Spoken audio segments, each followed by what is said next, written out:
दोस्तों, आपने हमेशा सुना होगा कि धरती पर सबसे ज्यादा रहस्य जंगलों और पहाड़ों में छिपे होते हैं, लेकिन सच्चाई यह है कि धरती का सबसे बड़ा राज छिपा है समुद्र की काली गहराइयों में। क्या आपको पता है कि समुद्र के नीचे एक ऐसी जगह भी है जहां रोशनी का एक कण भी नहीं पहुंचता? इस जगह को द मिडनाइट जोन कहा जाता है क्योंकि यहां हमेशा 24 घंटे घोर अंधेरा रहता है। बिल्कुल रात जैसा यह जोन 1000 मीटर की गहराई से शुरू होकर लगभग 4000 मीटर तक जाता है और इस जगह पर प्रेशर इतना तगड़ा है कि अगर इंसान बिना सूट के यहां पहुंच जाए तो शरीर पलक झपकते ही कुचल जाएगा। लेकिन असली डर की बात क्या है?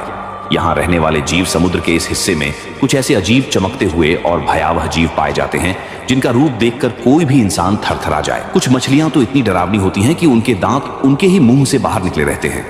कुछ जीव अपने शिकार को अंधेरे में फंसाने के लिए अपने सिर पर लगी लाइट जैसी चीज का इस्तेमाल करते हैं और कुछ तो ऐसे भी हैं जिन्हें देखकर आज भी वैज्ञानिक डर जाते हैं क्योंकि वो धरती के किसी और जीव से मेल ही नहीं खाते।